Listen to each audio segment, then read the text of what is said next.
Selamat datang kembali. Kali ini kita bakal bahas lebih dalam nih, pilar ketiga ketangguhan. Ini berdasarkan materi dari Steve McNess yang Anda bagikan ya. Betul. Fokusnya itu kemampuan penting buat merespons situasi sulit, bukan cuma sekedar bereaksi impulsif aja. Iya, bener banget. Intinya tuh di jeda. Ada psikolog, Rollo May, pernah bilang kan, kebebasan kita itu ada di kemampuan buat berhenti sejenak antara stimulus dan respons. Jeda itu ya. Nah, di jeda itulah kita milih respon kita mau kayak gimana. Nanti kita bedah bareng deh gimana Anda bisa melatih kemampuan ini. Oke, jadi misi kita jelas ya. Paham kenapa merespons itu lebih oke daripada bereaksi, terus gimana caranya mulai melatih otot responsif ini sehari-hari. Langsung aja deh, apa sih beda utamanya antara merespon sama bereaksi pas lagi tertekan gitu? Reaksi itu seringnya kayak tombol otomatis ya kan. Ketrigger emosi sesaat, mungkin jadi ngebentak karena frustrasi. Atau panik gitu pas deadline mepet. Iya, sering tuh. Nah, kalau merespons, itu ada kesadaran. Ada jeda, walau mungkin singkat ya, buat mikir dulu sebelum bertindak.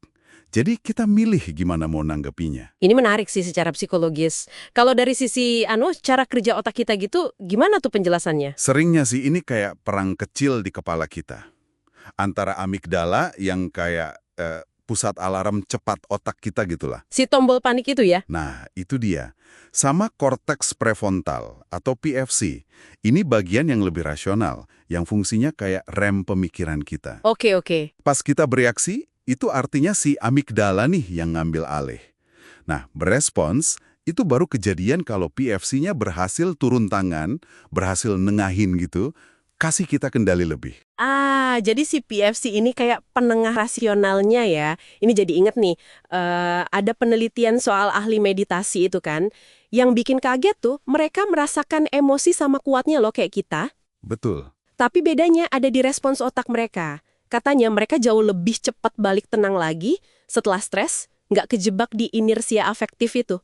Nah, inersia afektif, itu kayak bekasnya stres yang nempel terus gitu ya.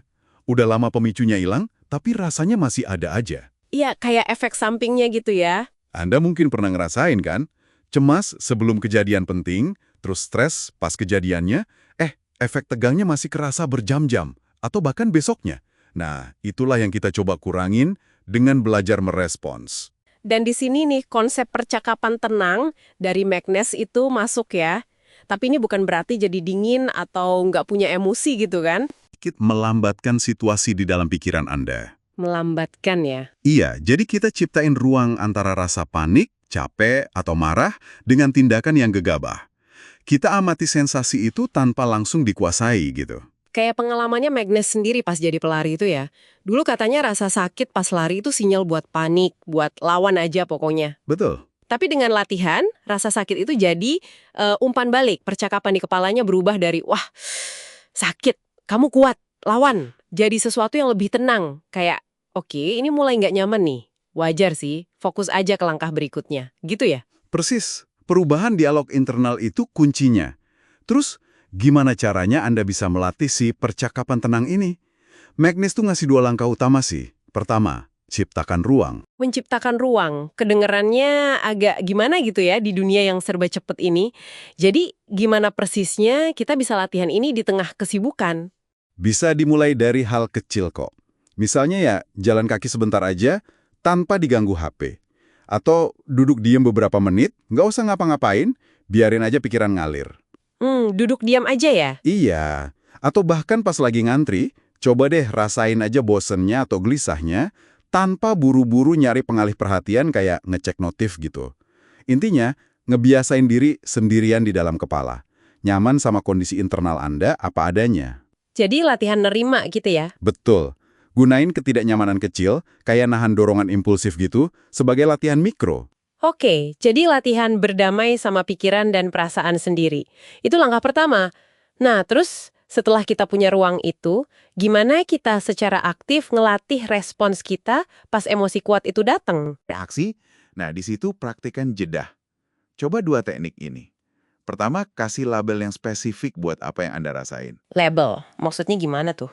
Jadi bukan cuma rasanya nggak enak, tapi bilang ke diri sendiri, saya merasa cemas, atau saya merasa kesel nih. Ngasih nama yang jelas gitu bisa ngurangin cengkraman emosinya. Oh, kayak ngasih nama monsternya biar nggak terlalu abstrak dan menakutin ya. Oke, oke, masuk akal. Terus teknik kedua? Kedua, coba ciptakan jarak psikologis. Coba deh ngomong ke diri sendiri pakai nama Anda atau pakai kata ganti Anda atau kamu. Misalnya, daripada mikir, aku harus gimana ini? Coba bilang dalam hati, oke nama Anda, tenang dulu deh. Langkah terbaik sekarang apa ya? Jadi kayak ngomong sama teman gitu ya? Iya, semacam itu. Ini bantu ngeliat situasi dengan kepala lebih dingin, lebih objektif.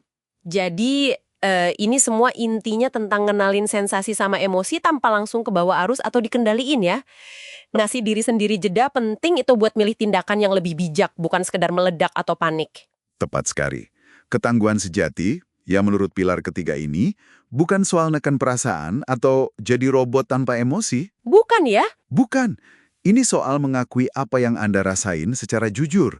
Terus ciptain jeda itu, lalu secara sadar memilih respons Anda. Dan kabar baiknya, ini tuh keterampilan yang bisa dilatih, kayak otot aja gitu. Wah, ini ngasih perspektif baru sih soal kekuatan mental. Nah, pertanyaan nih buat Anda renungkan di rumah.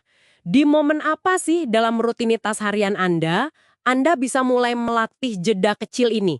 Mungkin pas kejebak macet, atau pas anak lagi rewel, atau pas dapat email kerja yang nyebelin gitu. Coba deh perhatiin kesempatan-kesempatan mikro itu. Dan ya, sebagai pemikiran penutup nih buat Anda bawa. Coba deh identifikasi satu situasi spesifik minggu ini di mana Anda biasanya cenderung bereaksi otomatis. Gimana kalau kali ini Anda coba komitmen buat berhenti sejenak, tarik napas sekali aja, terus secara sadar milih respon yang sedikit beda. Kira-kira apa ya dampaknya buat Anda dan situasi itu? Coba direnungkan.